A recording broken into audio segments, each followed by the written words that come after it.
Olá, então, caríssimos colegas, vamos para a nossa sexta aula de História da Igreja, História Medieval e História da Igreja. Lembrando que, que essa aula não substitui a leitura da apostila, nem mesmo a aula do professor. Mas vamos lá. Hoje nós vamos entender um dos momentos mais importantes da história da Igreja medieval.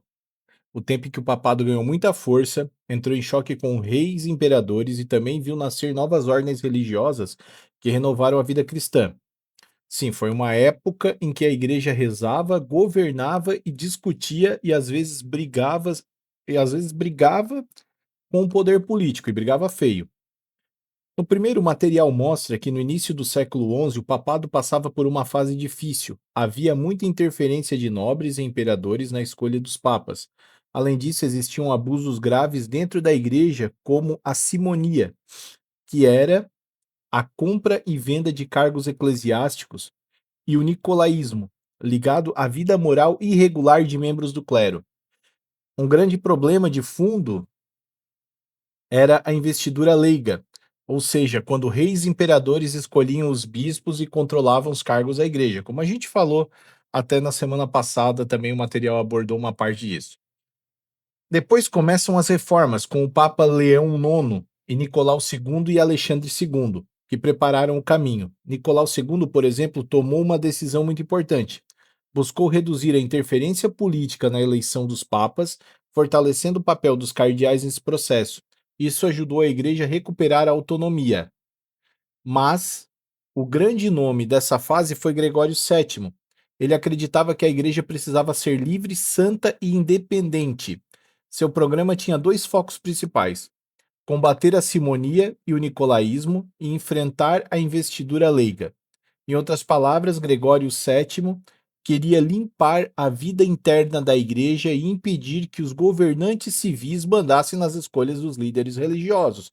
A igreja voltasse àquela questão de que os religiosos escolheriam seus líderes religiosos pela ação do Espírito Santo, como tem que ser. Esse projeto levou ao famoso conflito com o imperador Henrique IV da Alemanha, quando Henrique desobedeceu e tentou continuar controlando os cargos eclesiásticos. Gregório VII reagiu com firmeza. O conflito ficou tão sério que o imperador foi excomungado. Em um momento marcante da história, Henrique IV foi até Canosa em 1077 e pediu perdão ao Papa. Foi uma cena simbólica mostrando o peso espiritual e político do papado naquele momento. Mesmo assim, a luta continuou por anos. No fim, embora Gregório VII tenha morrido no exílio, suas ideias venceram. A chamada Luta das Investiduras caminhou para uma solução na Concordata de Worms, em 1122. Esse acordo distinguiu melhor o que era o poder espiritual e o que era o poder temporal. Assim, a igreja ganhou mais liberdade em relação aos governantes. Mais adiante, o texto apresenta o auge desse poder com o Papa Inocêncio III. Ele foi um dos papas mais fortes da Idade Média. Interveio em questões da Itália, da Alemanha, da Inglaterra, da França e até da Península Ibérica, Portugal. Também promoveu reformas internas e convocou o Quarto Concílio de Latrão em 1215, que tomou decisões importantes sobre a fé, disciplina e organização da igreja. Nesse período, o papado chegou ao seu ponto mais alto de influência no mundo medieval. Mas esse auge não durou sem conflitos. A apostila também mostra que a luta entre o papado e Frederico II, um governante poderoso e constantemente em choque com Roma, depois com Bonifácio VIII, e a tensão entre o Papa e os reis voltou a crescer, especialmente com Felipe IV da França. Aí aparece um novo cenário. Os reis nacionais estavam ficando mais fortes e o poder universal do Papa começava a ser questionado. Ou seja, o papado ainda era importante, mas não mandava mais como antes. Então o papado ele começa a perder relevância frente ao governo.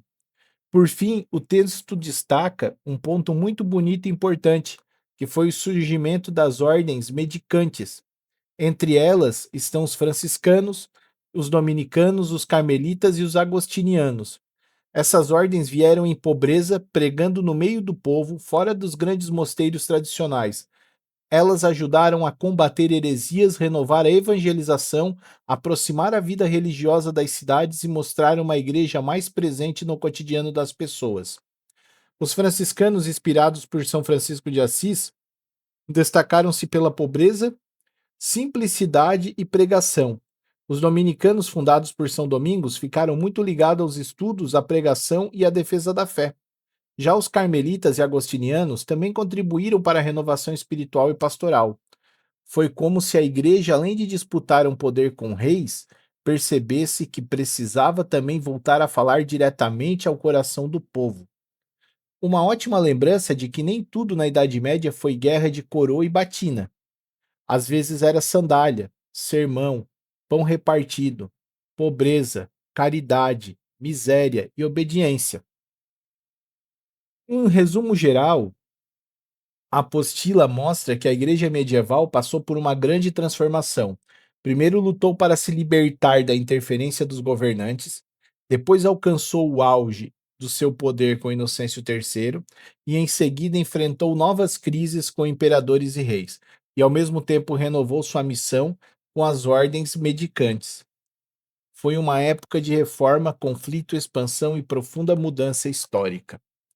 Muito obrigado a todos.